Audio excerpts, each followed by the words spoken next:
And you're live. Welcome to Talking in Stations, a podcast about EVE Online, recorded live on Twitch, Saturdays, 1500 Universal Time. I'm your host, Matterall. EVE Online is a sci-fi computer game played around the clock by people all over the world. Politics, sovereignty, trade, economics, and war have created a 14-year continuum of epic history, all created by players. Player versus environment. This is a staple of most online games. And that's what we're going to focus on today. The Bloodlines expansion has been announced, and we don't know if it's a fall or winter expansion, but it is the next big expansion. So let's see what that's all about. We'll introduce our guests in just a minute. If you would like to support the show, we'd really appreciate follows, subscribes, bits, and tips during the show. If you're only listening to the podcast, you can contribute to patreon.com/Matterall. And on behalf of the team, I'd like to thank you for your continual support. All right. Today, we're going to talk about player versus environment and some of the stuff that's coming in this next expansion called Bloodline. Is that what it is? Bloodline? Blood Raiders? Lifeblood. Bloodline. Okay. We'll get to the name in a second. Apothany, how are you doing?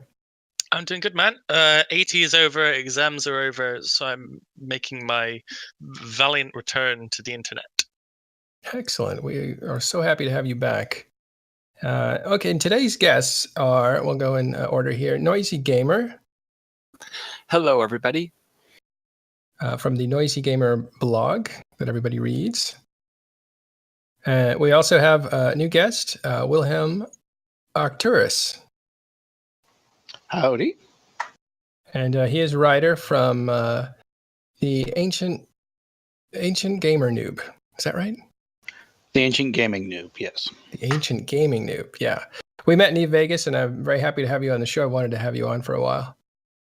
And lastly, we have Seamus Donahue from Eve University. Hello. All right, good morning to all of you guys. I think it's morning for all of us. We're all Americans except Apothany. So what is this expansion called, and what's in it? So it is called Lifeblood, I believe, as it is addressing some of the core fundamentals, in a sense, of EVE Online. We have Resource Wars, which I believe is coming to HiSec. Maybe? Is it a HiSec thing or is it an everywhere thing? I'm not entirely sure on that. But it's a resources are apparently getting more sparse, so people are having to fight over them in some sense or another. That's pretty much all the details we have so far, as we only have the intro video. We're waiting on dev blogs coming in the next couple of weeks. After that, we've got POBs, which are pirate outposts, and it looks like we've got the next shipyards coming in, which is the Garistas shipyards, so you'll be able to get a levy with 2 drones, which will probably be like dreads on their own. Then we've got the agency revamp, which I don't really know what that is, but it's event stuff, I think. And there's the bit I'm most excited for, the alpha ship rebalance. And then also, as well as that, there is going to be, by the looks of it, the new moon mining lasers and refineries and the reactions overhaul, all in kind of like the refineries area when they come out. Right. So the expansion is called Lifeblood, not Bloodlines. Bloodlines was an expansion that came through EVE many years ago, maybe more than 10 years ago. So sorry for the confusion initially. Why are you excited about the rebalance for the what used to be called the noob ships or the rookie ships? Now they're called the what are they called? Well, it's not just a rebalance for those; it's a rebalance across all ships that alphas can fly. So it's Tech 1 frigates, destroyers, and cruisers, and then technically they can fly them, the Gnosis and the Navy faction frigates and cruisers, though not necessarily. So they haven't done a big rebalance overhaul down that end of the spectrum since, I want to say it was like Odyssey, which was shortly after CCP Vozzy joined the company. Like, it's that long ago. That was one of the changes that came through when I was in EVE Uni, and that was amazing because it made Tech 1 cruisers kind of valid as fleet doctrines, and also it made Tech 1 Logi a thing that existed in terms of relevance.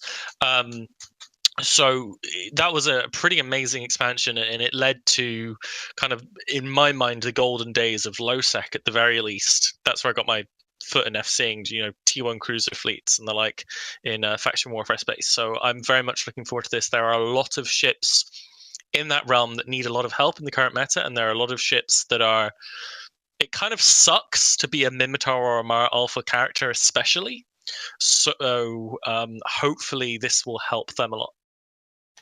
To be clear, if you look at the in-game ship tree, so Neocom menu ship tree, and you look at any of the 4 major powers, you'll see the yellow Omega icons indicating the break in the ship lines where you need to be subscribed to keep going further in the ship tree.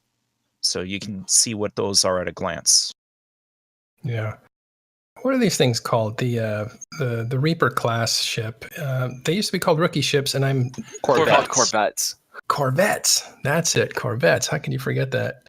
I keep thinking of the Star Wars Corvette, and I get all caught up in the name Carillion or whatever. But yeah, so those are the Corvettes. But it's interesting. I thought they were going to rebalance the Corvettes. They're rebalancing everything that an Alpha can touch. And what do you think they're aiming for?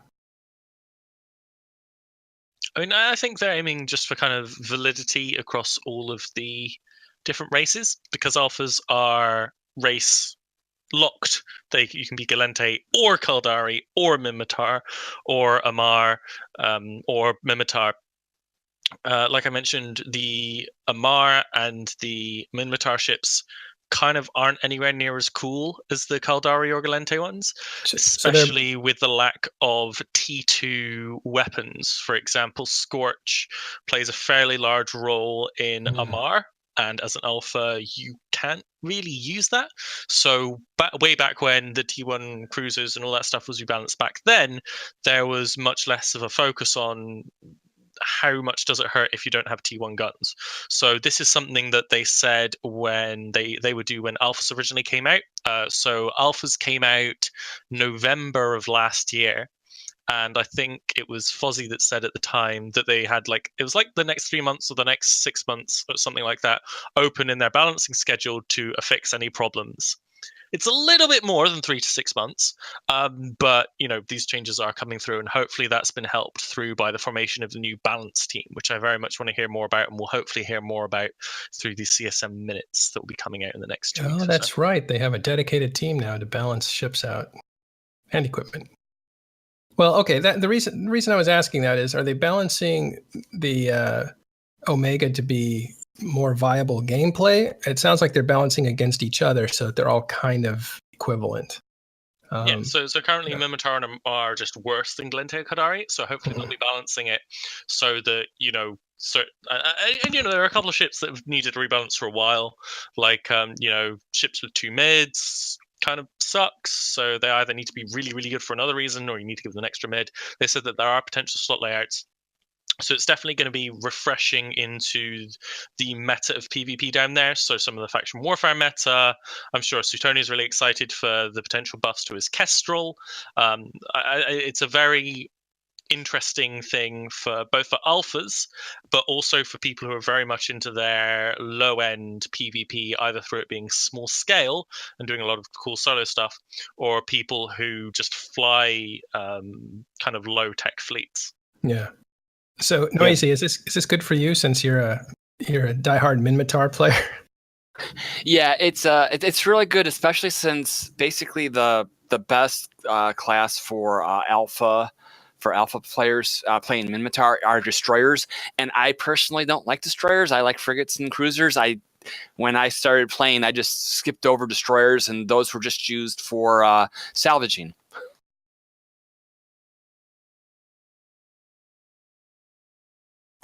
Yeah, we've kind of, those of us who have been subscribed to the game for years, we kind of take it for granted that we can just cross-train into another race's ships.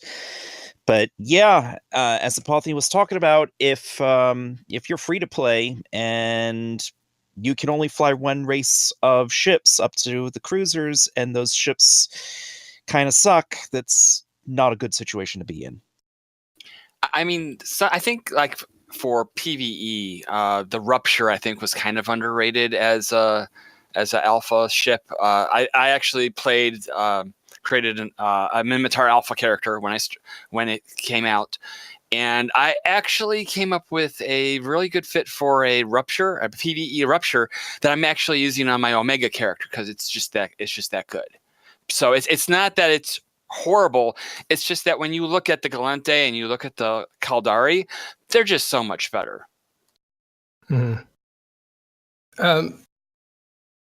Can I ask you, Will, what type of character do you have in the game? I've got an 11-year-old character that can fly every subcap, but I've also been tinkering around with the alpha stuff. It'd be nice to see the Amar stuff get a boost. The Punisher especially. I've been a fan of that ship for a long time. For PvE, it's fine, but if you're going to do any PvP with it, that only having 2 mids is a huge problem. So if you want people from the Amar side to sort of evolve into PvP, they definitely need some work. Yeah. Do you cover this kind of stuff on your blogs? I have been reading it, and it seems like you do cover expansions and monthly economic reports and stuff that comes out from CCP.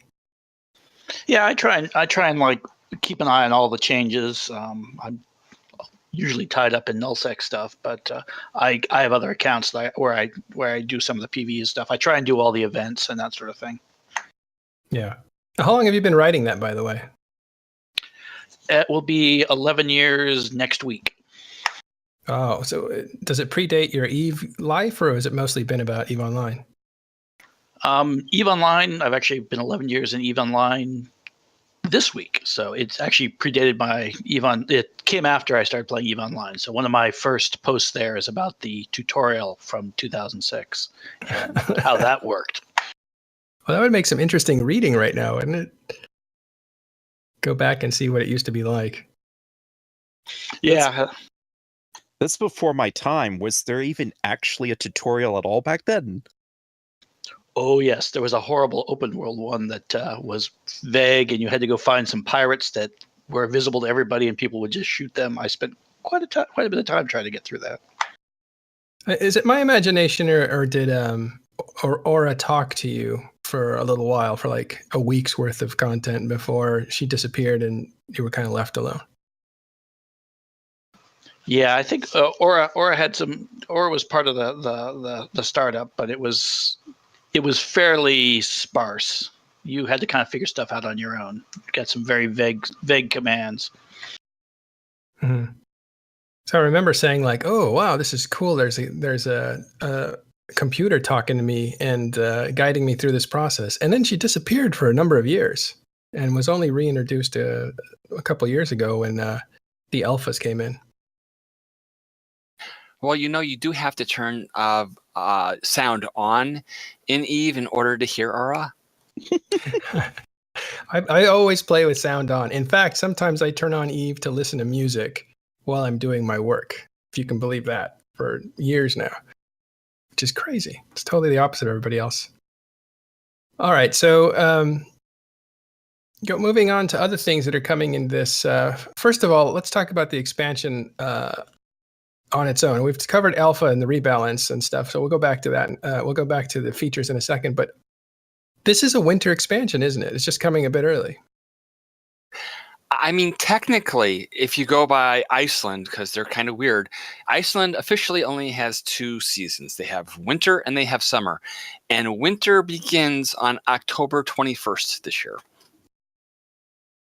So, but this predates that a little bit by a few weeks, doesn't it? No, basically they're going to launch it on October 24th, and winter begins on the 21st.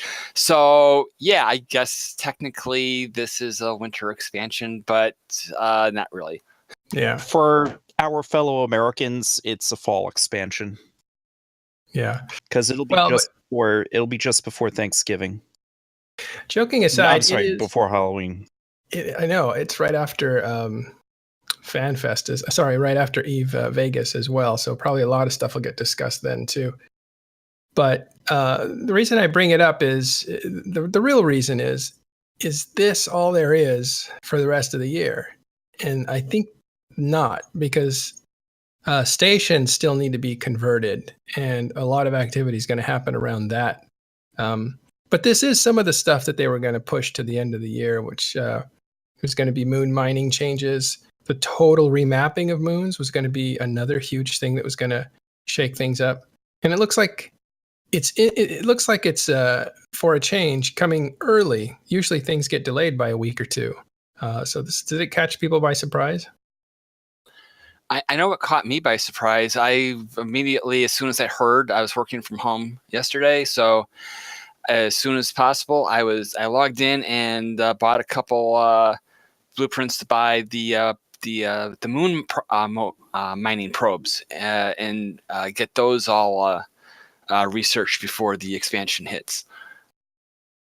Yeah, I was looking at the markets to see if there was some, crazy activity, and I just saw some R64s, which are materials that come from moon mining, just kind of start to tank, which is unexpected. We'll see what happens over the weekend, because that's usually when people trade and come in for their Plex and stuff like that. There's a question here in chat that's pretty interesting, and that is, what happens to our pauses now? And I think I know the answer, but does anybody else? So, to my knowledge, pauses will still exist. It's just that you will no longer be able to attach the moon mining modules to them. Like, you just can't do that anymore. It's not a thing. They will be turned offline. They will go away. I'm not sure if CCP are removing them or they're being turned into legacy items that are just paperweights. But eventually, the plan is when absolutely everything a pos does has been replaced, that is when CCP will be printing off 10,000 pages of POS code and giving it a Viking funeral on the shoreline in Iceland. Like, they're legitimately doing that. It's going to be great. They're legitimately doing that. They're Yes. going to put it on a canoe and shove it out to sea and then throw a flaming arrow at it. Is that? Yep. Matterall, I linked something for you in the backstage channel. Okay, thanks. Yeah, I mean, how many times over the past decade have we heard something, they couldn't do something because of legacy POS code? So yes, it deserves its send-off. Yeah, a lot of their work in the past year or two has been on dealing with legacy code finally and kind of fixing it so it's useful looking forward.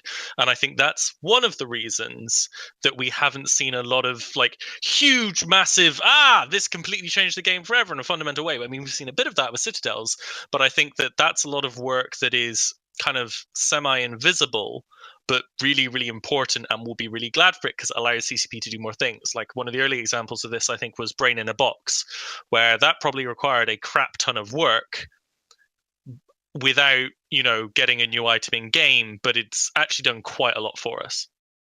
Yeah. Well, the pause thing, though, I thought that they were okay. So the only thing left that pauses can do that the new structures can't is, I guess, Sino beacons, right? And jump bridge networks. And jump bridge networks, and that I imagine is going to be taken over by gates, the structure gates when they make those. Those were going to be the last ones they made. Do you think they'll actually find a way to get rid of pauses before gates get made, or do you think they're going to wait until they produce gates? I don't see them removing them before the functionality is replaced. Like that, they've said that again and again and again and again and again. So I think we're still, probably at least a year out from you can no longer place pauses or whatever. But I think that we're now measuring the death of pauses in months rather than years. Do you think the pause and station change will happen nearly at the same time, or do you think they'll separate those out? Depends on how spicy CCP want to be. Well, I imagine that CCP will introduce the new structures first, and they'll have a grace period where you've got the new and the old structures doing that functionality. Then they'll phase out the old structures. Yeah. And most likely they'll put up warnings about this. I mean, they're doing a hard switch for the moon mining. Like, you will log in after downtime, whenever it is, and all of your moon mining things are turned off, and no one's mining from moons in New Eden at all as of downtime until somebody has built the new structures and items and attach them to moons and stuff. So it is going to be something of a gold rush. I remember Fozzie was talking about this. I'm not sure if it was at FanFest, possibly at FanFest, and he said he was just looking forward to the chaos as people scramble to like try and be the quickest to get moons or be a bit slower and have a more military force making sure that they can get the moons at the end. It's going to be a very interesting time for at least the first couple of weeks when that change comes through. So October 24th is going to be a madhouse for the first week. So that means there's going to be a period of time where there's no Tech 2 production. Well, or at least no production of the raw materials. Yeah, I mean, rich old nerds have stockpiles, but it allows for some interesting marketing to go on, Gotcha. I think what you'll see is it depends on the demand, but I have a feeling a lot of people have been stocking up, which is why the prices for moon materials has gone up over the last few months. People are squirreling away nuts so that when all the electricity does go out, they have a food reserve. Or I should probably just say, they have what they need to build at least, for a month or so. And then you'll see, when the surpluses are gone, you'll have to see if it stabilizes higher or lower, I imagine. And I do know that Grath has said, don't know if he will do it, but he has said that Delve is going to be shut off to JITA. So all that stuff that they used to export, if they exported a lot, will be cut off. And so that would probably hurt the market a little bit more, meaning prices would go back. You said Grath, don't you mean Matani? I meant Aerith. Did I say Grath? You did say Grath. I meant Aerith. Not easy to confuse those guys, so I don't know how I did that, but whatever. They're both terrifying men from America. I can understand it. Yeah, so imagine with pauses to finish that topic, they would probably let them linger in game, I imagine, for a grace period of a few months as they get shut off and are useless, and then let people take them down or whatever before they get changed over to be reimbursed. I have a feeling it's easier for them to reimburse stuff that's in storage rather than out in space. Yeah, and I also imagine that they'd go ahead and have that grace period just because it may be that jump networks are the last thing that get updated, and taking that away from the nullsec alliances would really be bad for quality of life. So they won't do that. So they'd still be around for that. Yeah, they'd let the nullsec alliances go ahead and rebuild their networks before taking it down. So you won't see the same kind of thing that they're doing here, where everything happens all in one day. Well, just because it's my belief that there's probably enough of a stockpile that it's like they can weather 2 weeks of reduced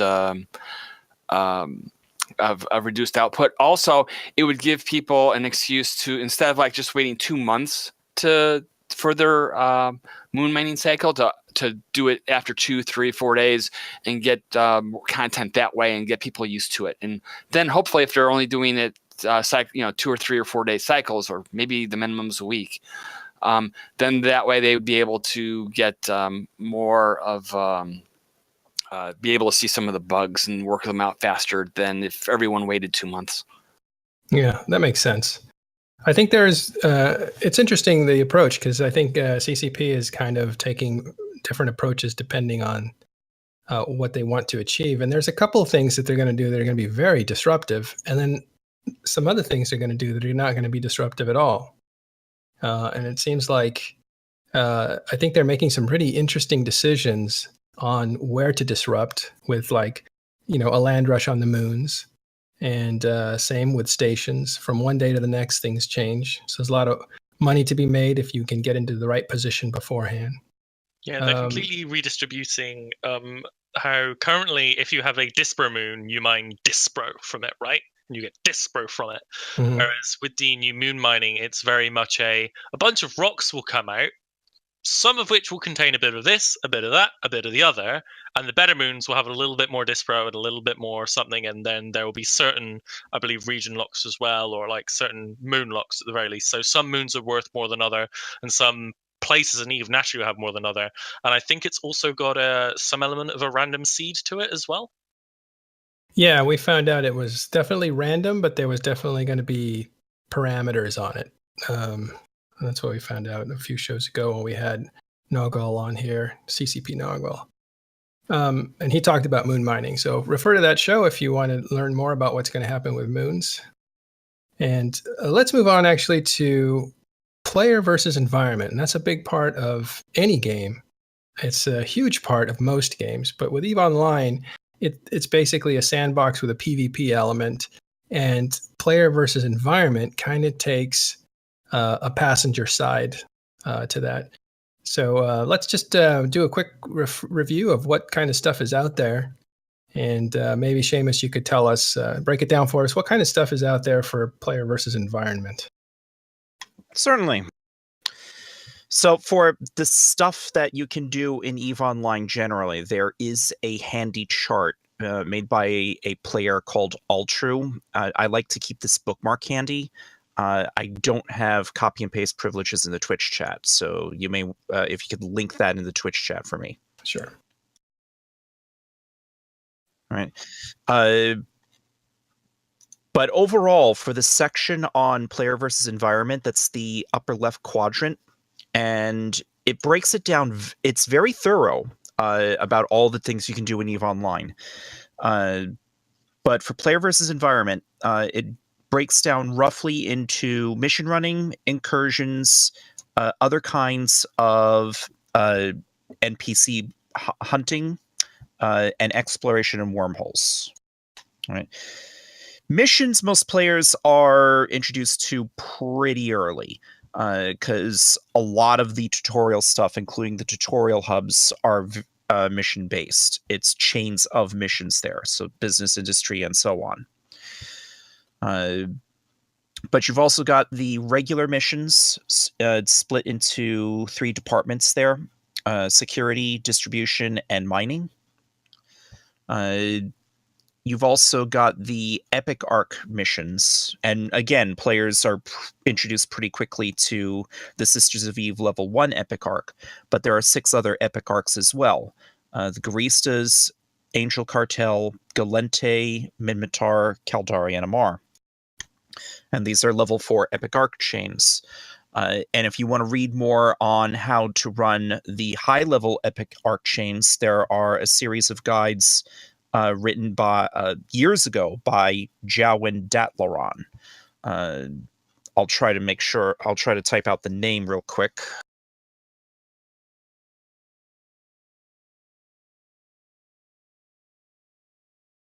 All right, so if you Google search Jowin Datlaron Epic Arc guides, you can look up all the Epic Arc guides there. They're dated, so they sometimes refer to game mechanics that don't exist anymore, such as back when those guides were written, you could not use micro warp drives in dead spaces. That's obviously changed, but I didn't know that. Yeah, once upon a time, you could not use micro warp drives in dead spaces. I remember that. I just didn't know they changed that. That's great. Yeah, they changed that.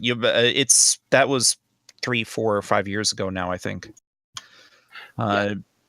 Oh, and just to let you, like, when you're also talking about game mechanics, it looks, from what I've seen, for most of the Epic Arcs that require some sort of exploration or some sort of hacking, they've actually got the new hacking game in now, and they're not. You don't have to just sit there for 2 minutes waiting for it to pop up.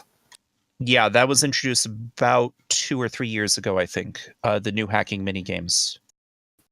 Yeah, I think it may have been about a year ago that they finally implemented them into the Epic Arc missions, though.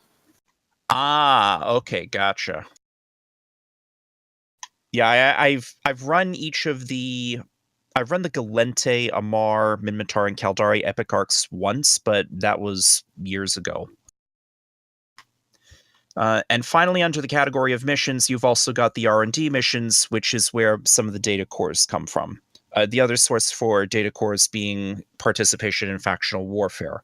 The details of that I'm not at all clear on. The next major category for player versus environment, you've got incursions. So basically, Sanchakuvaki tries to launch incursions into various different constellations in K-space, where he sends his cybernetically mind-controlled minions to try and abduct people off of planets and turn them into more cybernetically mind-controlled minions. Basically, think the Borg as created by and loyal to a 200-year-old Kaldari arms dealer.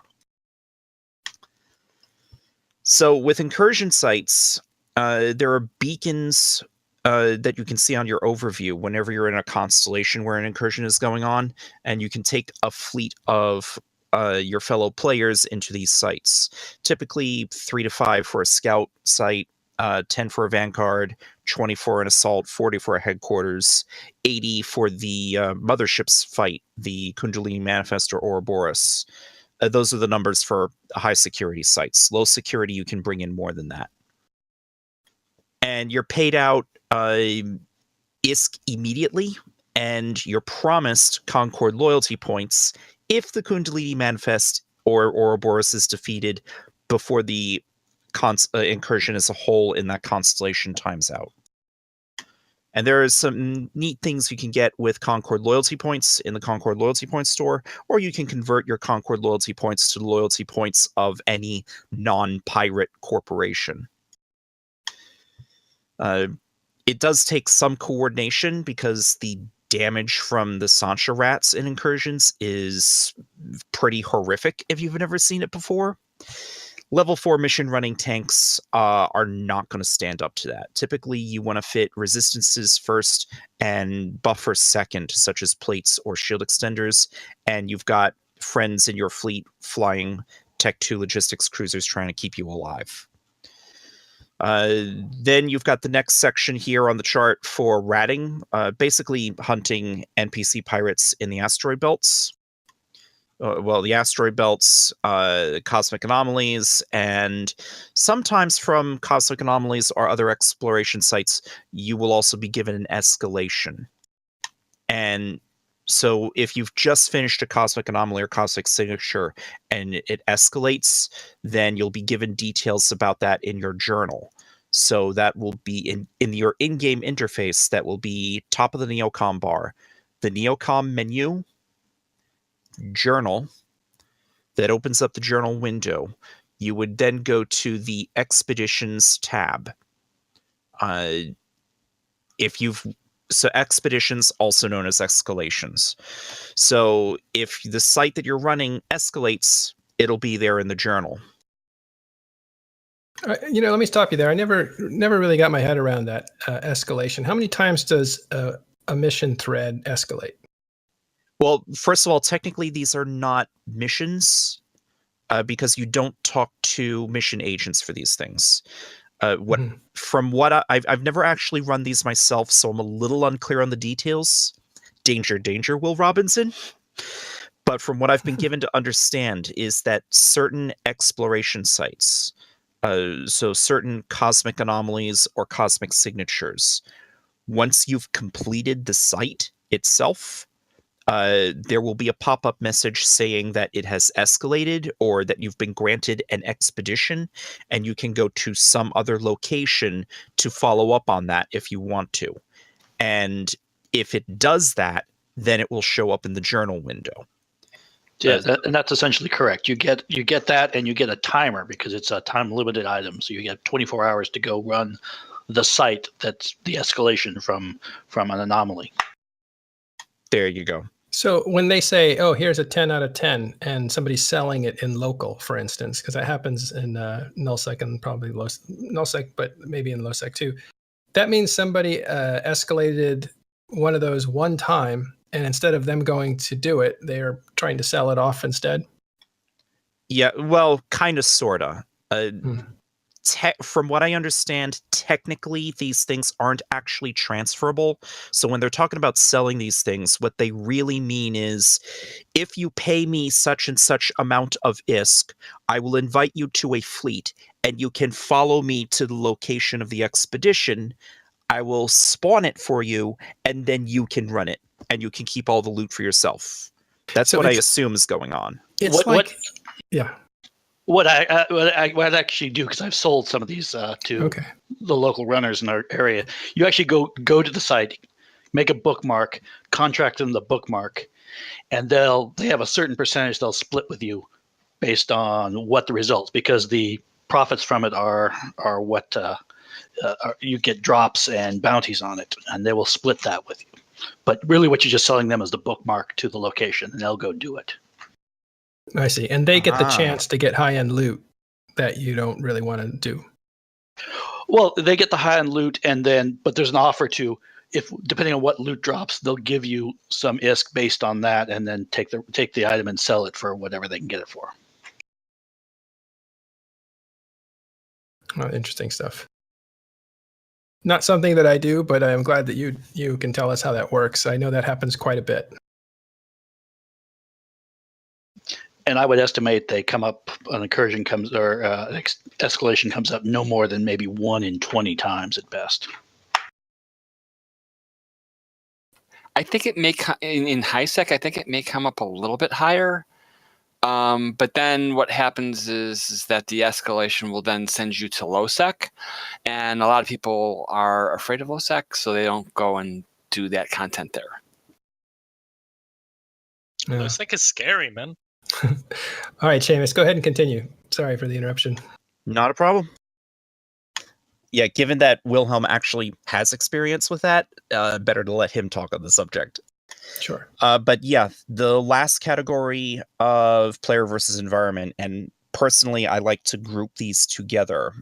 You can separate them, but one relies on the other. You've got exploration and wormholes. These both very heavily rely on probe scanning. So if you don't know how to use scanner probes, either the core or the combat probes, you're really not going to be doing anything with exploration or wormholes at all. So that's why, personally, I like to file these under being generally the same category. But some exploration stuff happens in high security space. K-space. Some exploration stuff happens in K-space, and some happens in wormhole space. You sounded like Bugs Bunny right there. Yeah. Sometimes I trip over my tongue, and I have to correct myself.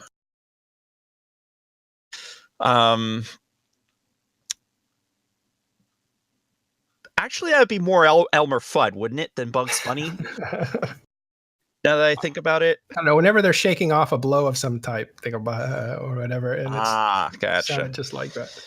But yeah, it all comes from scanning.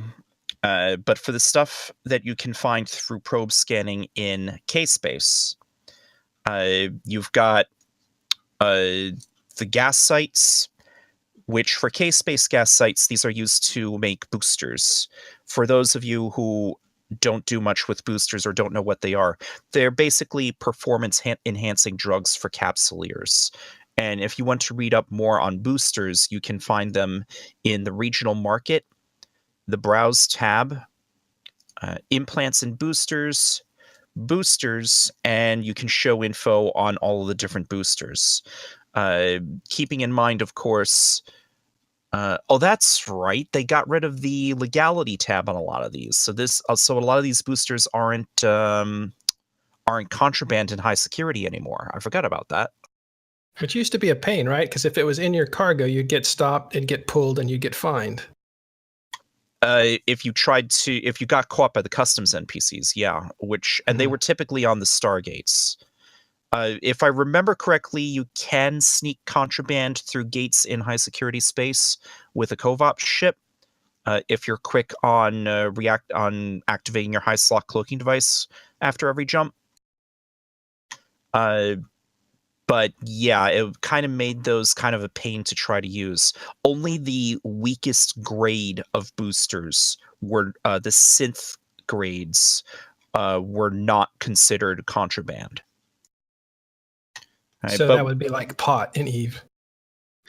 Kind of, sort of. Well, probably more like Cigarettes. steroids. Cigarettes, yeah. But basically, these boosters provide benefits. I won't go too much into detail because we're kind of getting off the subject here.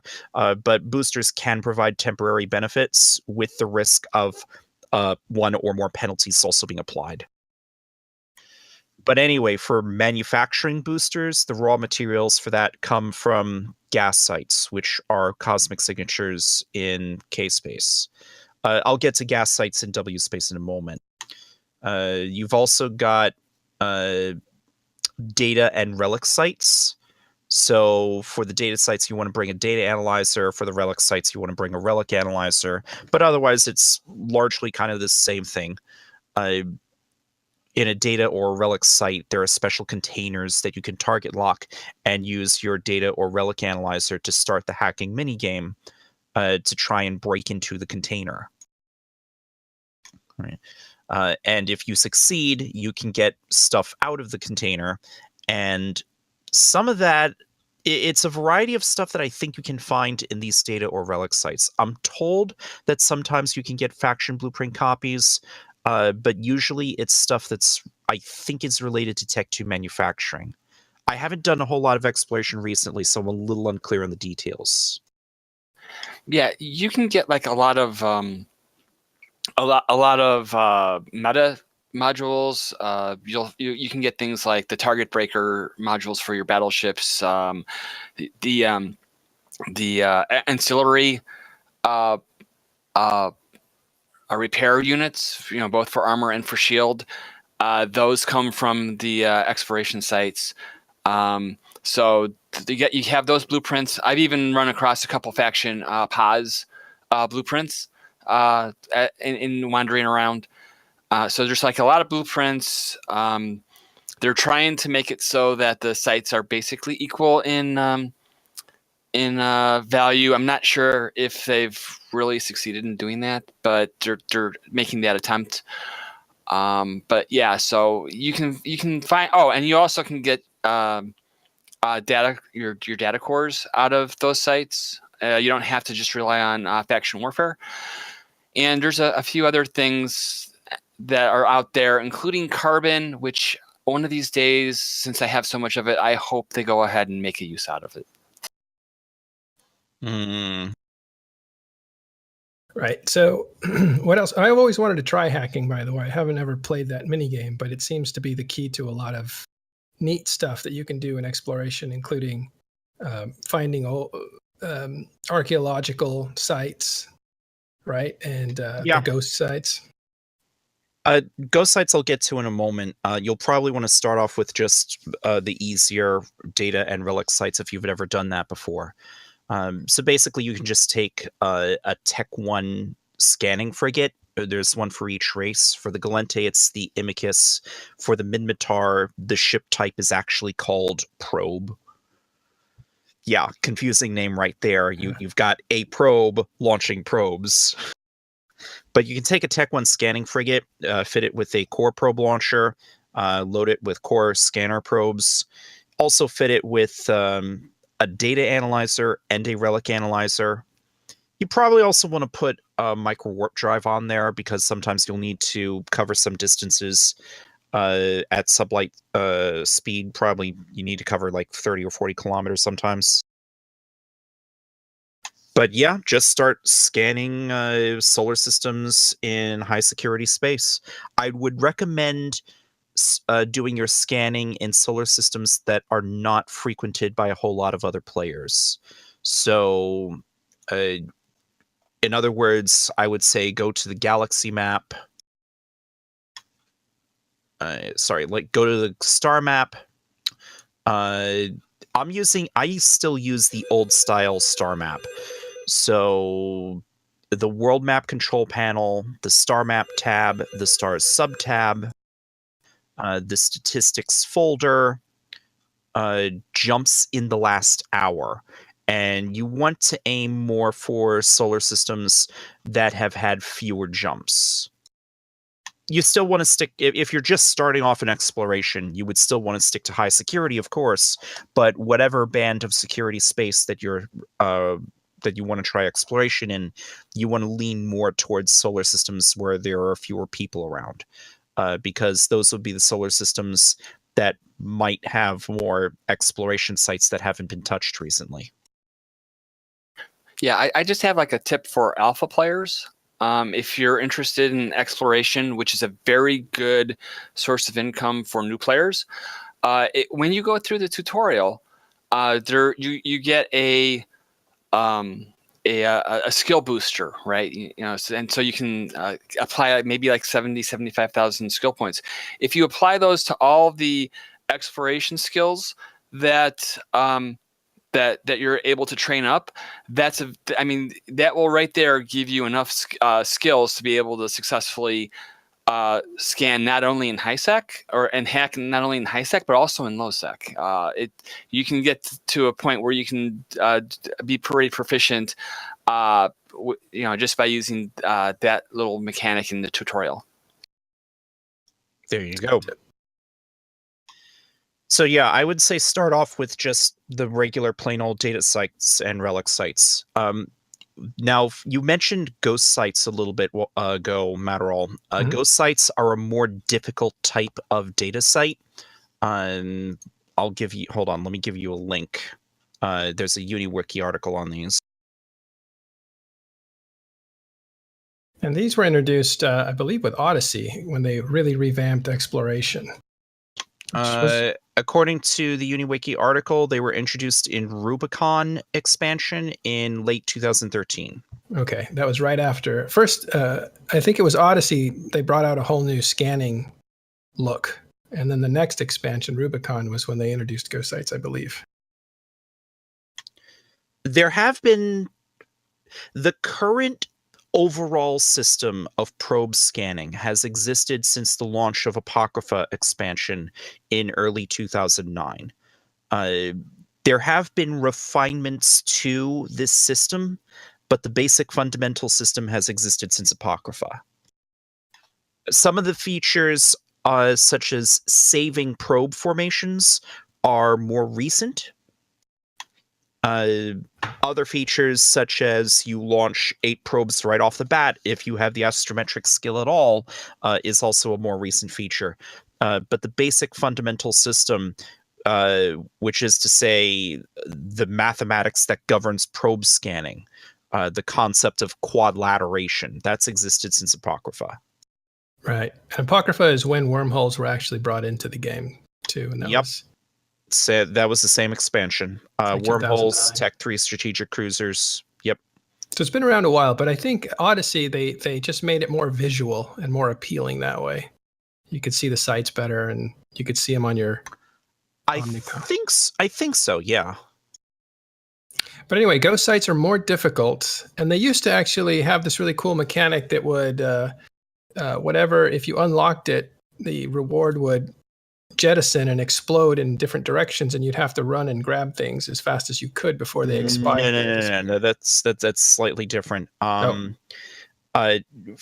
a little while, CCP experimented with having data and relic sites spill out their guts as tiny little pieces you would then need to go chase down, and they would expire after about 30 seconds or so. So that was a thing, but it wasn't specific to the ghost sites. That was with all data and relic sites. Oh, I didn't know that. CCP later reversed that change. Yeah. So data and relic sites don't do this anymore. So that whole thing is gone. And it was an attempt to get you to have to bring more people, because if you had 2 people, you could grab twice as much. Yeah. 3. Yeah, that was the basic idea, but players had learned pretty quickly what types of scatter pieces were the most valuable, and they learned how to cherry pick just those and just let decay anything that was worthless. Yeah, somebody said loot pinata, and it's funny because in real pinatas, people jump for and grab the best candies first. So same kind of concept. Same kind of concept, yeah. So that was not specific to the ghost sites.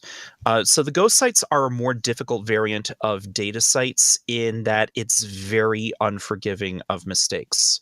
If you spend too long in the ghost site, too long being measured from whenever the first player actually warped in, uncloaked, then it explodes, and it actually is scripted to deal explosive damage to player ships when that happens. If you attempt a hack and you fail, I think that also triggers a huge explosion. If your ship is not properly tanked for it, your ship could very well go boom. Additionally, since these things are kind of dangerous, ghost sites are the nickname term. They'll technically be called covert research facilities. So, for example, a lesser Garista's covert research facility. That's what would appear in your scan results window. So if you see in your scan results covert research facility, that's a so-called ghost site. That's what we're talking about here. Oh, one other interesting tidbit. One time when I was attending EVE FanFest in Iceland, I had the opportunity to chat with one of the CCP developers, and I think I have his permission to repeat this because I think I remember asking him about it at the time. He told me that CCP has already developed a dynamic music system where the music can be changed depending on circumstances. At the time of this conversation, which would have been back in, I think it was FanFest 2015. FanFest 2015, when I had this conversation with him, the dynamic music system had only as yet been used with these ghost sites. So if you have sound turned on and you have music, the game music turned on, then it starts off. Then the music has 4 stages, and as you go from, it's timer based. So as you go from one stage to the next, as the timer is ticking down, the music in the ghost site gets more dramatic, or at least that's what he told me. I never actually tried this myself. I got to check that out. So yeah, if you're paying attention to the in-game music, so if that's accurate, and I have no reason to distrust the guy, he's a dev. So if that's accurate, you could hypothetically learn from experience what that music sounds like, and therefore be able to judge just how long you have before you need to get the hell out of Dodge. So what's a good ship to do ghost sites in? Like, just, you don't have to give me a fitting, but just how heavy should the ship be?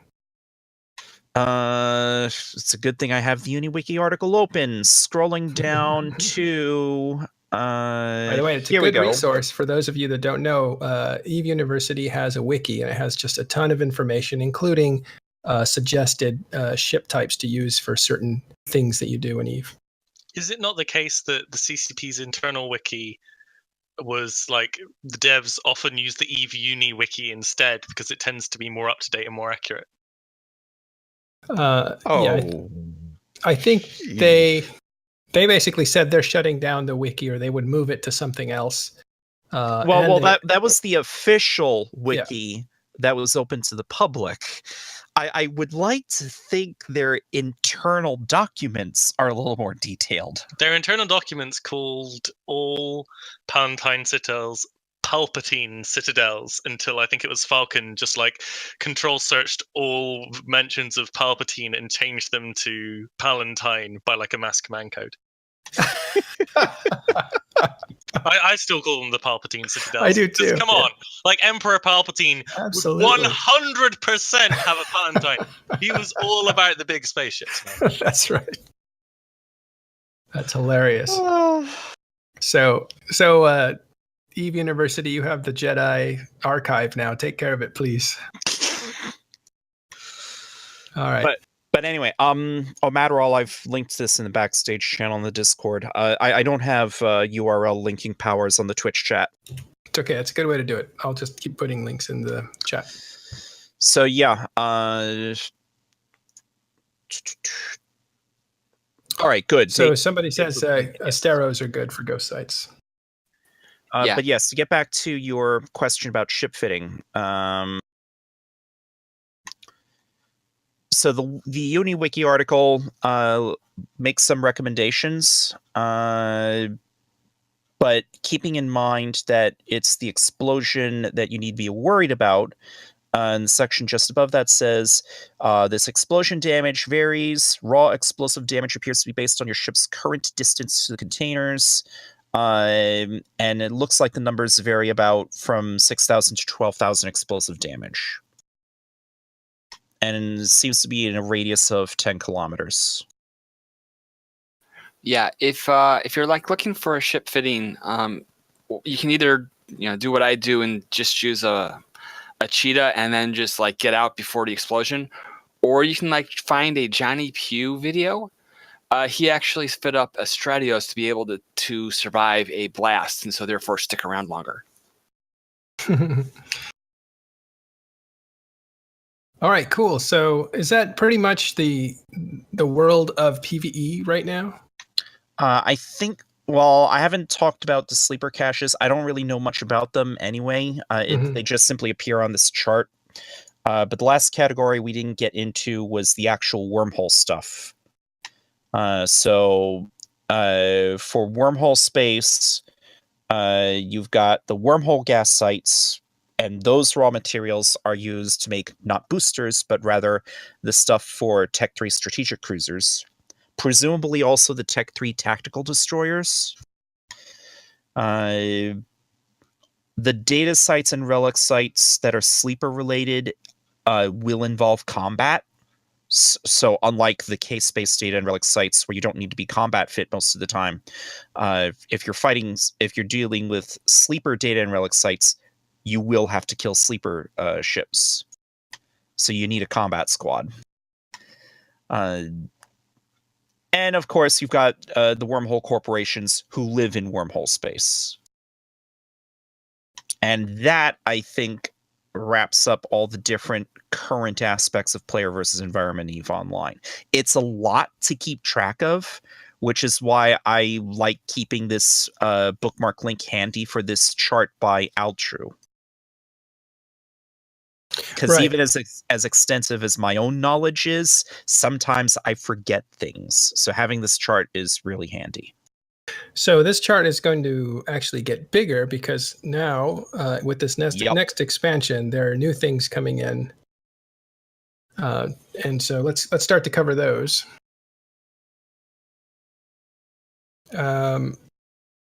Does anybody? We actually don't know much about these because they really just got announced. They haven't been introduced, and there's no details about it. And I don't think they're even on the test sites.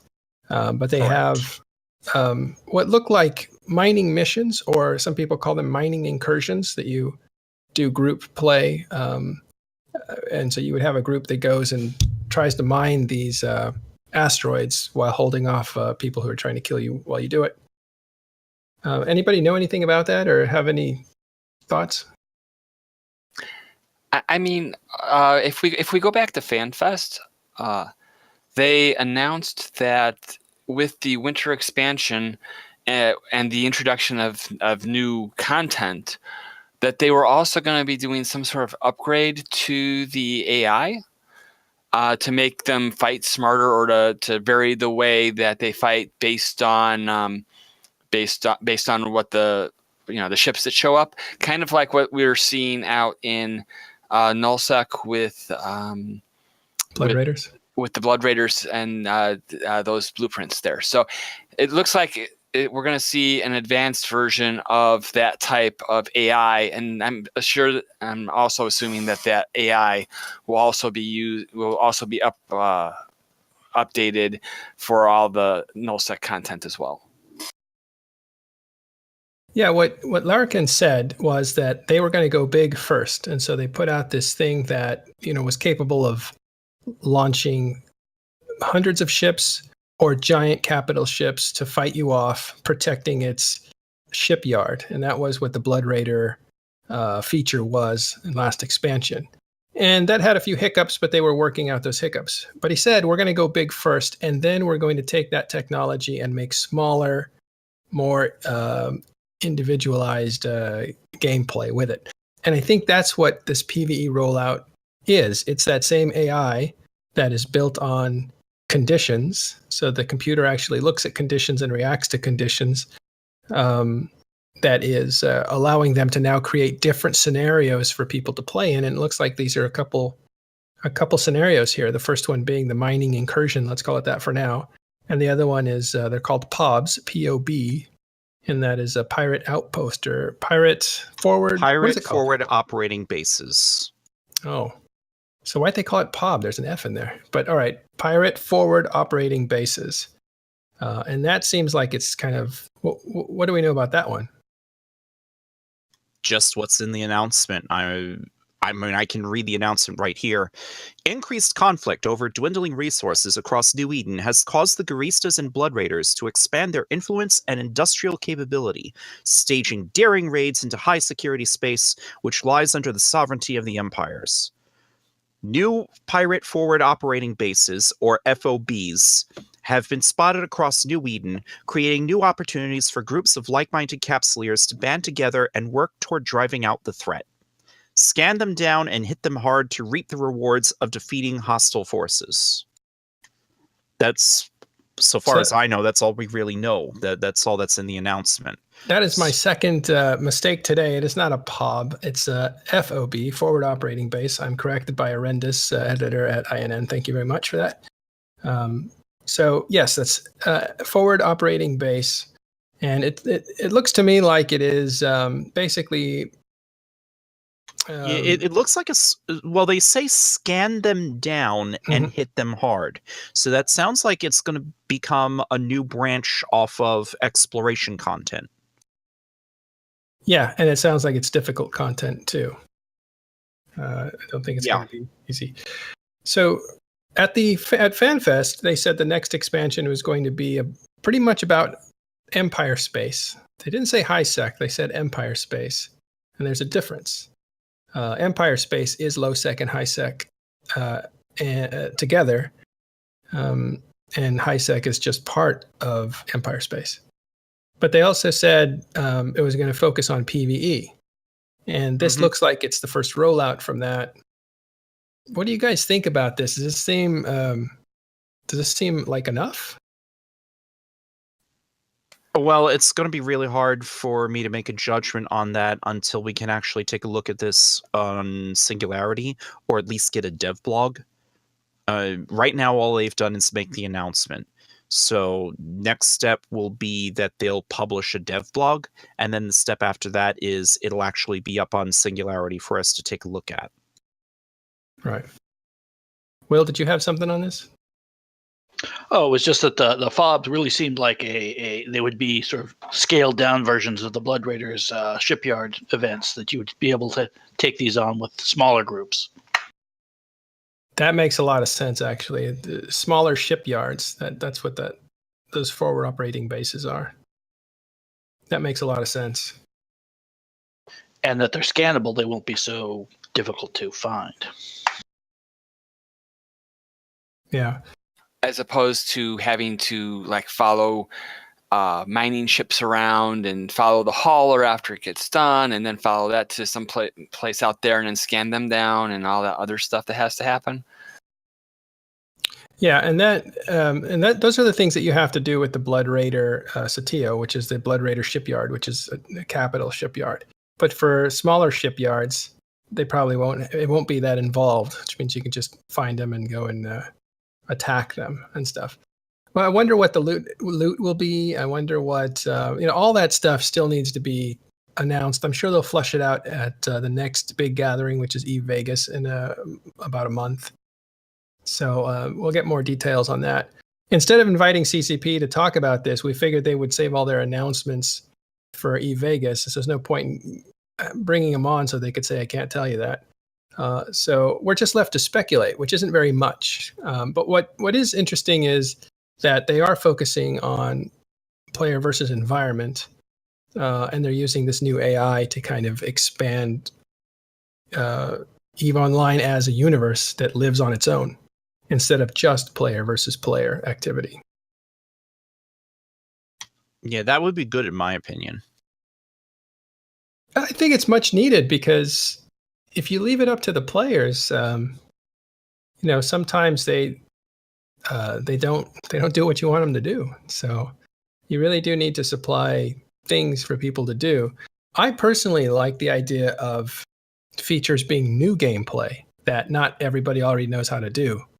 But CCP really hasn't been going in that direction lately. I mean, even if you look at moon mining, this is a huge feature. It's changing.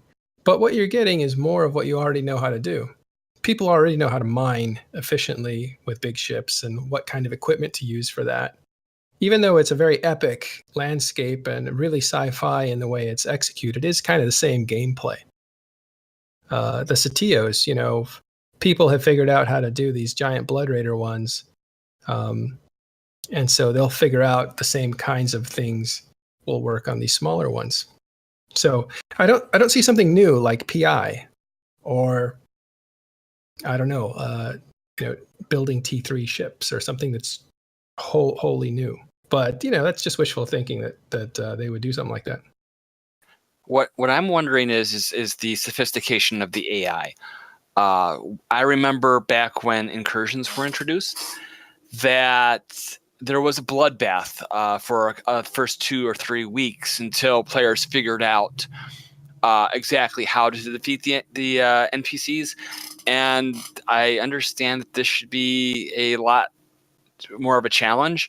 Now, the nullsec groups that are used to fleet combat, they seem to be able to handle the Satoyos and the Blood Raiders fairly well. But what's going to happen when the more inexperienced and people that don't like to play with each other so much in fleets? What's going to happen when they face these forward operating bases? That's what I'm going to see, and I'm kind of expecting a really big bloodbath for a couple of weeks. Mm-hmm. Well, that'll be good for at least a little while. All right, so agency revamp. And this is going to be interesting, and I think this has potential to be one of the bigger, it's kind of like a sleeper hit. This is going to be something that people don't really notice until later they realize it was a good thing. And there have been some of those balance changes, in my opinion, are things that people don't really excite people, but really add a lot of gameplay to the game.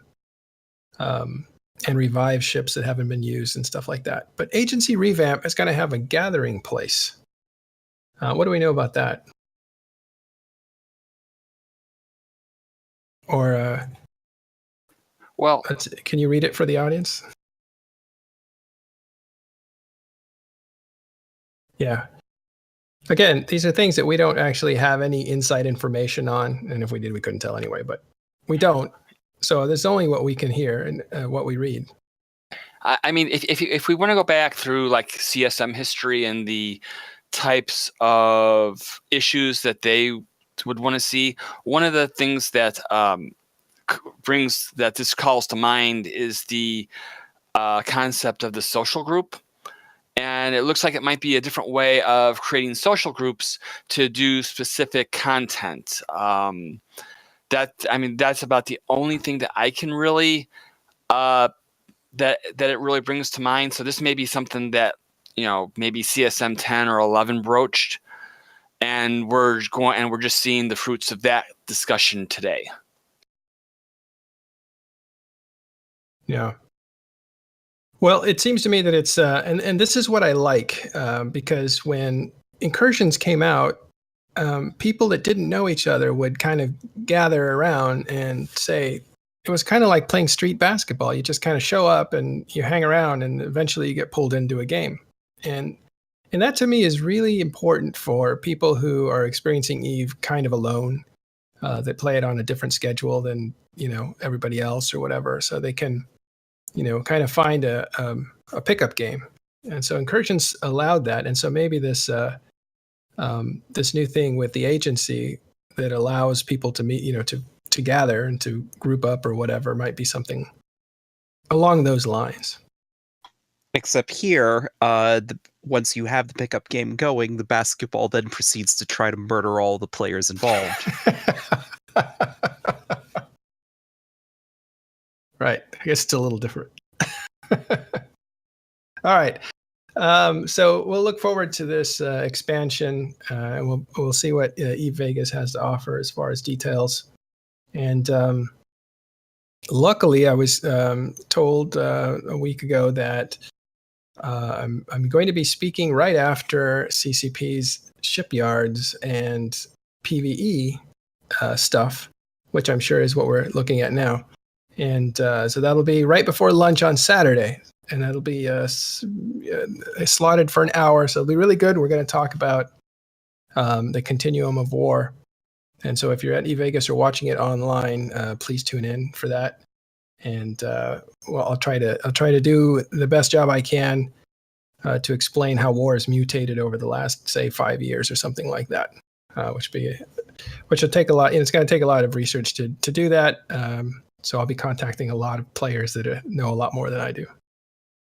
All right, so wanted to change gears over to Alliance Tournament because that really just ended, and we got back Apothny, who was one of the announcers there. Apothny, how you doing after all that? Pretty good. So I hosted the first 2 weekends of the Event cast before the Iceland crew took over.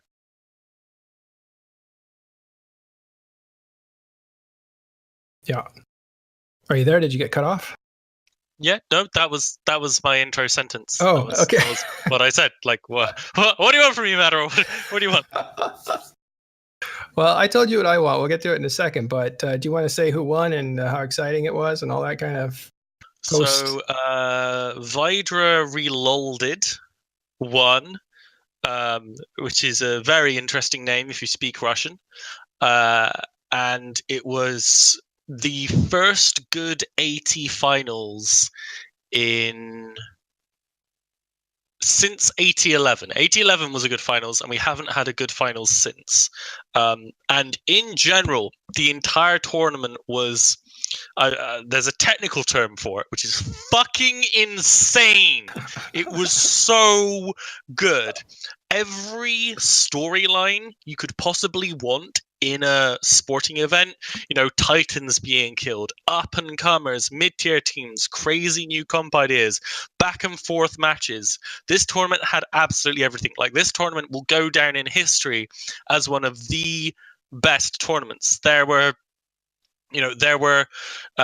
matches that were being referenced to be as exciting as the infamous 10 Thorax rush that beat Band of Brothers. Like, this is the best tournament we've seen in a very, very, very long time.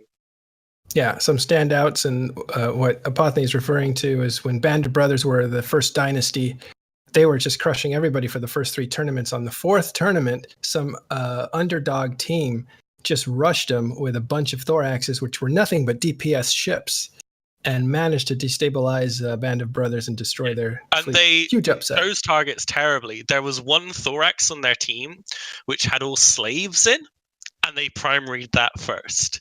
I'm pretty sure slaves weren't allowed, or like he was the only person that could afford slaves, or something like that. But basically, he was the only pilot with slaves, and they shot that Thorax first, which obviously slows down the DPS race. Right, and so then a lot of their ships went boom before they could get the upper hand, and they ended up losing. Big upset. That was a pure DPS race, and the Thoraxes won because Thoraxes do a fair amount of DPS, even back in the days of yore. Yeah. All right, well, let's talk about that, because Alliance Tournament, you loved it, of course, and you're a big fan of the Alliance Tournament, as am I. But I have a problem with the Alliance Tournament, and that is that it doesn't feel like it's a tournament of alliances to me. Feels like it's groups of teams that strap on names. It allows for memeing, poking their thumb out at the audience, with teams like Pen is Out, team names like Skill. I mean, Pen is Out. That yourself. alliance name is just an adaptation of the Corp, because it's pretty much a one Corp alliance called Rapid Withdrawal. Mm-hmm. Rapid Withdrawal, Pen is Out. You get. Yeah, I get continuing joke.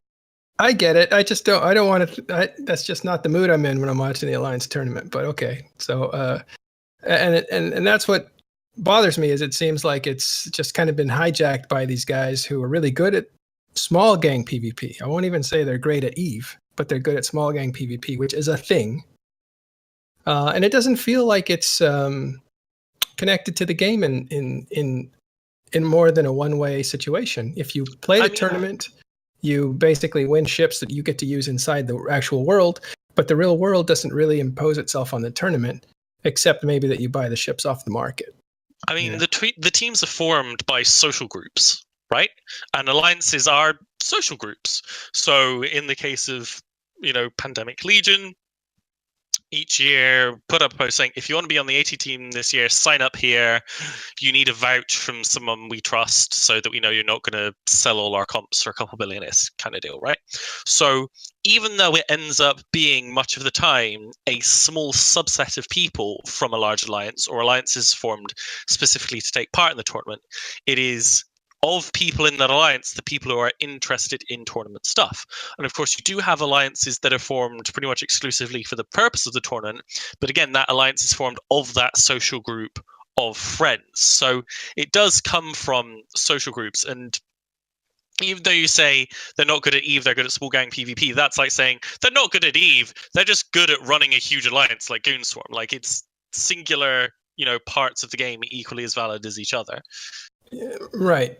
But there are various parts. Some people are massive producers. Some people are economists. Some people are leaders of many people, and some people are good at flying their ship. So it's one facet of. So being good at EVE is, there's different ways to be good at it. It doesn't mean these are the best EVE players. It means they're the best small gang players in a nullsec environment. There is no such thing as a best EVE player in inverted commas. Like, you can be the best at like a couple things of several thousand, and the act of getting to be the best at something else means a bunch of other people are going to overtake you on your original things. There is no, like, it is impossible to have a best EVE player. Yeah, I totally agree. And Arendis brings up the same point that you brought up, which is, teams that belong to, say, Barcelona football team, they are not necessarily representing Barcelona, the city. They're athletes that belong to that club, and that club is based in Barcelona, but they compete pretty much for the club. Yeah, and the alliance teams as well as national sporting teams are very much influenced by the culture of their place of origin. So, culturally, how the Hydra Reloaded team works is very different to culturally how the Pandemic Legion team works. While that's going to be very much influenced by the individuals that run it, it's also going to be influenced by the culture of the alliance and kind of the influences you get by having a bunch of people from that alliance there. But don't you think it's like the Alliance tournament is supposed to be the Alliance sending their champions? And in some cases it is that way, but in some cases tournament teams are just independent tournament teams. And I think there's still a place for that, like Exodus, Dead Terrorists, the Romanians. They seem to be like tournament teams. They're gladiators that are kind of almost independent of alliances, but well, I mean, Exodus hang around in Placid all year round to do small gang PvP there. Dead Terrorists live in Haggler forever. Dead Terrorists have done a whole bunch of stuff in EVE, actually. You're right. There was a couple of years period where they were kind of inactive during the year, and they got a lot of people back during the Alliance tournament, but they've always been around doing something, even if it's just hanging out in their specific homeland in low-sec or whatever, camping gates and just hanging out socially. I think you're right. But they were formed for the Alliance tournament, but they did end up sticking together and kind of fighting in low sec, definitely. But what about Hydra or Vidra? Where do they hang out? So the Hydra team, they are pretty much a tournament team, but they are also a group of small gang PvPers that do stuff on Tranquility. Like, the original Hydra Alliance was made because there was a Hydra Alliance before them, which were very famous for being awful PvPers. So Garmin and all those other guys made an alliance called Hydra Reloaded, and everyone assumed they were garbage at PvP, so they would engage them. However, this was Hydra Reloaded, who are good at PvP, and would just use that opportunity to win a ton of fights. Like they did a similar thing 2 or 3 years ago, where they made a Caldari role-playing corp with some random like Caldari Tech Industries or something, and it took a couple months before we realized, oh wait, these are the Hydra guys, and we can't just gank them because they will nuke us to death by skill and piloting and what have you.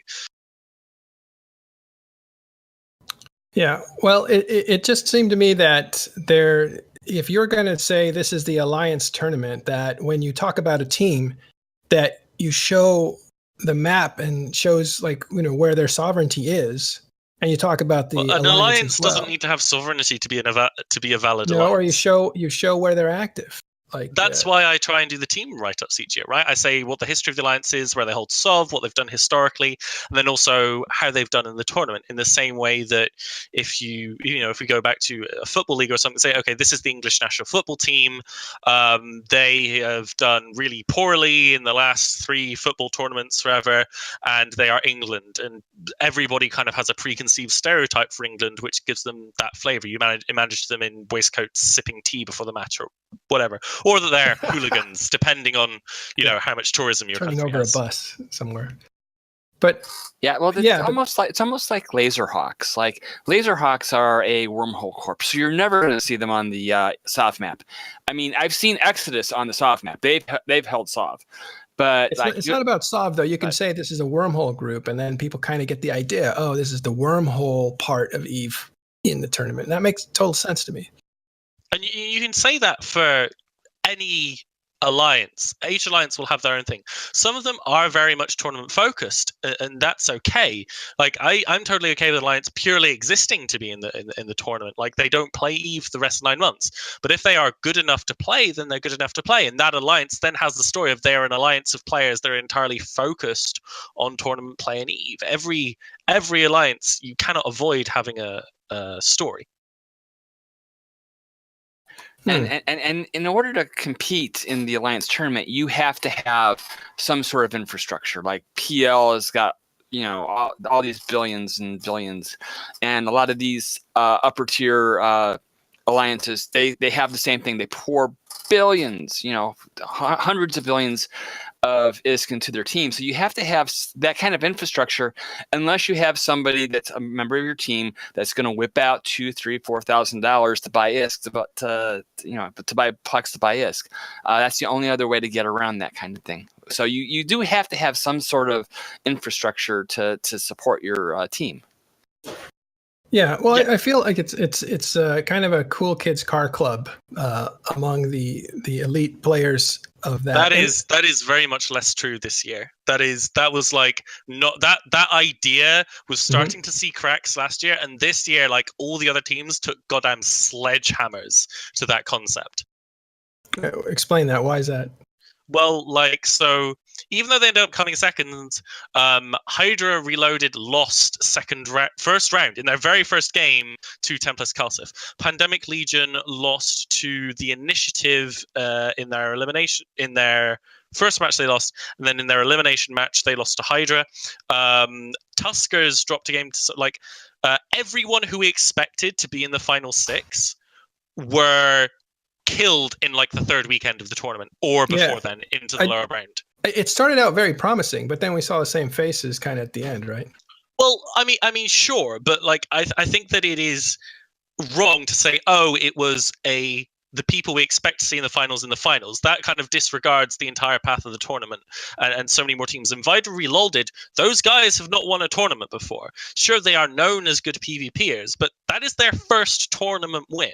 It is also the first time, I believe, that a Russian national team, I might be wrong, it's the first time a Russian team, a Russian-speaking team has won the tournament. They are still, even though they are tournament players, it is their first big win, so it is still a big deal. I mean, people were predicting Vidra to get top 8, but win it. I think people have said maybe, but the Lee Tuskers or PL or someone, like they were certainly in the running for people's favorites, but they weren't absolute tier 1 before the first weekend. Okay. Well, Anyway, so I know that you do a lot of work on your own for the Alliance tournament, and you do write those bios, I guess, for the teams. And it just would be neat that it just seems to me that it's very much like watching an esport, which is what they want, I suppose, as opposed to bringing in the like the majesty of it being a world, and that these people are from a place and they represent a group, and that group has a certain culture, and it becomes much more of an international game that is an Alliance tournament rather than a tournament of champions from that is places. You do get a lot of that in the more storied matches. So for example, if PL were to play Brave, for example, there's a lot of story behind those two alliances fighting each other on Tranquility. So those things do certainly happen. One of the problems is that EVE is such a huge, massive game that two alliances can exist and never directly interact, and thus their match may have less story to it than others. But in addition to that, I think until very recently, the pool of casters and the pool of players who work on production and all year round tournament stuff that kind of evangelize these stories and evangelize these teams and put a focus onto the tournament setting really didn't exist. Like, I think it was probably a year or two after I started when we really saw a lot more people come in to try and be casters, be commentators, start writing more about the tournament in a more broad sense. Like the team summaries that I wrote, I haven't seen anyone do that before. They may have done it before, may not just have found it, but people haven't been doing this stuff before. And I think it's only in the last couple of years we've really seen a lot more people get a lot more on board on creating the media we need and developing that knowledge. Yeah. And it is so incredibly hard to keep an up-to-date knowledge of the teams and the players in the Alliance tournament. It is a billion times harder than keeping up to date with any other esport. Like, I used to cast StarCraft 2, right? In order to cast StarCraft 2, I needed to know like maybe 40 to 60 players, right? That was it. In EVE Online, I need to know probably about 80 teams, all of which change names every once in a while. Well, many of which change names once in a while. Many of which entirely rebrand. Many of which kind of move huge cores from one place to another. So, for example, you've got the old Hun Reloaded team that went into Nulli Secunda and are now in somewhere else. And the Nulli Secunda guys who played with Hun ended up in NC Dot, and you can kind of trace some tournament experience there. You've got Uki, who's one of the oldest tournament guys. He's currently in the initiative, and I would put a lot of credit to the initiative suddenly becoming so good through the tutoring of Uki. And there's it's less a case of that stuff doesn't exist. It's the case that it is so massive and gargantuan, and we get the opportunity to discuss it and talk about it so little year round because we're only going to have one tournament a year. It is very difficult to get all of that information out there. And also players, a lot of the year aren't interested. They want to hear about the new war between Goons and Test, or rather than what are the team changes between the tourneys. So we try and fit as much of that information as we can into the few weeks we have during the tournament, but it is this huge job. Yeah. There's actually very little screen time on the main stream. Like, I can tell you as host, you get a couple sentences of proper backstory before the next match is up. Once you've done the pre-match, the post-match analysis, then you do your sponsor plugs, you talk about a bit of backstory stuff, and then you got to introduce the next game and talk through the bands and what have you. Well, I'm imagining because I think it was Horrendous again who said I'm looking for more pre-show, and I guess that's true. But I'm just imagining that there's a connection to the world that you're from, and I'm thinking of what was the name of that movie with the Mockingbird girl with a bow? Hunger Games. Hunger Games. Yeah, I'm just thinking of Hunger Games, right? Like, that to me is an example of what the Alliance tournament should kind of be. Is like they herald from this region and this is their thing, and you don't have to have Sov. You could just be an underworld dweller, like Wormhole guys or whatever. Well, they do because they're Alliance locked, right? The PL guys are all in PL. Sort of, like the Goon guy. The Goon guys are all from Goons. That's not necessarily true. I mean, where's one of the winners for this tournament was what's the CSM member's name? I'm drawing a blank. Suetonia? Thank you. Suetonia. Suetonia's in Hydra Reloaded. He's always been a Hydra guy. There are a few people, but he was in Karma Fleet not that long ago. Suetonia ran for CSM as a member of Goonswarm. And Yeah, then he so plays there the are people tournament like- not as a member of Goon Swarm. Yeah, but so the thing with people like Sutonia and Gorski Kar, they corp hop around. They don't necessarily stick their flag to a particular banner. Like Sutonia is an old school Hydra guy. Like he is a Hydra person that spends a lot of time in other corps to fly with them and hang out. It's less of a I join this life, body, and soul with my main, as many of us do. It's he has his social group of Hydra guys that he hangs out with and flies with a bunch of the time, but he also goes and experiences different corps and alliances in the game. And I don't think there's anything necessarily wrong with that. Like, I would consider Sutonia more a Hydra guy than a Karma Fleet or Goon guy, and I think that has been true consistently, at least in my understanding of him, for like before he joined Karma Fleet, during Karma Fleet, and then since he moved. Like, he was flying there to fly with them and fly and be there. But when it comes to tournament stuff, his home tournament team, as it were, is Hydra. Right, and I'm not saying he joined Goon Swarm to get elected to CSM, because I don't think Probably that's hurt him more than it helped him, to be fair. Right, but but it just like, yeah. So the PL guys they seem to be from other places. I mean, that's kind of the story of PL, right? We absorb the good stuff from the alliances we kill. Though there is an argument to be made of we had Blue Melon and Casper on our team last year, who are Hydra guys, but that's kind of because Hydra weren't running and a bunch of different Hydra guys went in different places before they kind of reformed into Hydra Popper. But again, it's also worth saying that Blue Melon has been in PL for a while anyway, as a member of Elitist Ops, doing stuff with them. Mm-hmm. It's kind of, so there are, on a player-to-player basis, kind of interesting transfers that are nice to talk about. But, all the 99.9% of the time, the entire team is a team that truly is affiliated with that alliance. Even if they only really do tourney stuff in game and don't do much of the rest of the alliance things, they just kind of stay deployed with them. And it varies wildly between alliances, of course, as well. Well, I guess, you make great points. What I look back to is the alliance tournaments early on, and they seem to be a lot more like gladiator matches from those places. If the three guys from Bob won, that was like Band of Brothers winning, and it just seems more representative that way. Do you think that's more telling of the times, though? Because I mean, these it was days, a lot smaller. It's more through like the massive amounts of diplomacy that goes on these days. Corps going between alliance to alliances and alliance changes. Like, just in even general today, there is less. This may be just because it happened a while ago, and thus we can look through it through a certain lens that changes the viewpoint somewhat.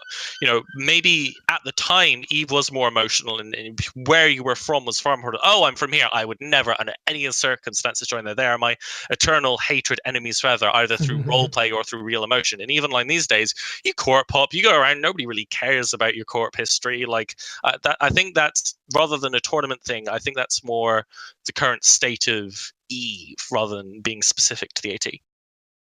Well, and I think that's the reason I'm resisting the Alliance tournament is, aren't as hyped about it as I used to be, is because that is just like a video game, it seems, rather than an epic struggle that feels more than a video game. And I think you're right. I think the times have changed. It's just a need to.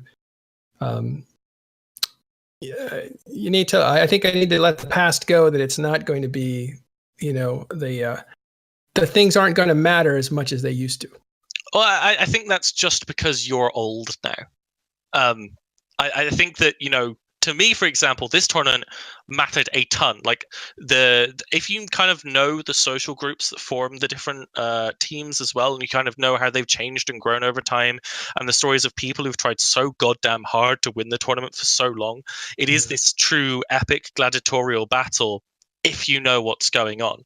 But you're comparing something to that many people don't necessarily hear about a lot, to kind of like being told these stories of even days gone by. So I think a lot of it is to do with the telling of the story rather than the reality of the story. Yeah, I don't mean to say that the tournament doesn't matter. It does matter. I just meant like the overall feeling in Nullsec was that why are we fighting? It doesn't matter kind of thing, and that's just.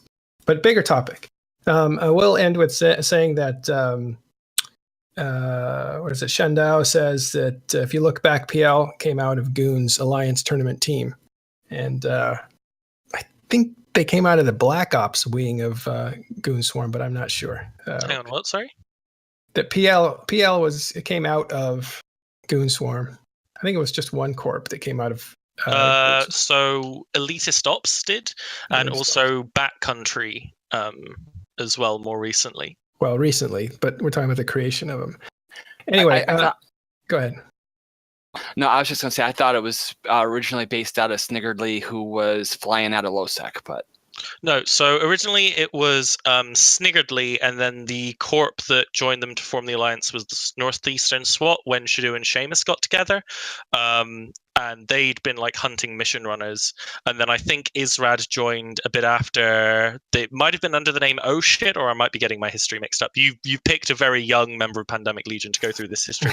But I know it was Sniggerly and Northeastern SWAT that kind of formed the beginnings of Pandemic Legion, the alliance, with Sniggerly being the founding starting member, under Seamus back in the old days. Well, we'll do a history show on that at some point. Okay, last thing we want to we've gone over a little bit, but it's okay. Last thing I wanted to cover is just real quick some military movements out there in nullsec. There's a big mess going on in the southeast with alliances shifting. And if you listen to anything else, you'll hear about it, or if you read anything else, you'll hear about it. It's all that people are talking about right now, and that's the conflict between the Legacy Coalition and FCON and the Drone Federation and stuff. So that, if you want to learn more about how that started, 2 episodes ago, we had people from that conflict talking here. Be Captain Archer, call him, and Faffer. So check that one out. And the other thing is that there is more activity. Looks like NC is something's going on there. It's rumbling around. I can't say what it is because I just can't. But things are happening there. And I don't think it's hard to guess, though. I think it's probably in public. It looks like Initiative vacated Syndicate. They took off, so you can kind of put 2 and 2 together. It looks like NC is coming back to Syndicate to recapture territory they lost over the last month. And they lost it because they went back to defend their home from an invading goon swarm. And rumor had it that Test was up there beating up on Darkness and the coalition that it leads. So those are things happening in nullsec. And what we got was a big surprise that new stuff was coming a little earlier than expected. PvE, that is. And through Lifeblood expansion that's coming out. And that's where we are today. Anybody have anything else you guys want to talk about? I do want to highlight Will's and Noisy's blog, if you guys haven't read those. Noisy is Noisy Gamer, and Will's is Ancient Gaming Noob, which is a really good blog. And you can meet both these guys in Vegas. You guys are both going, right? I am. All right, good. I won't be making Vegas this year. We got other things going on at that time, but maybe the following year. Oh, that's a bummer. Okay, but good to know.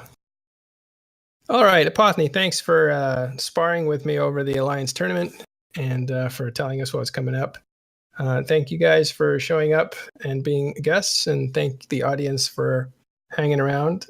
We will see you next week. For now, that's all there is for Talking in Stations. We'll see you next week. Thank you.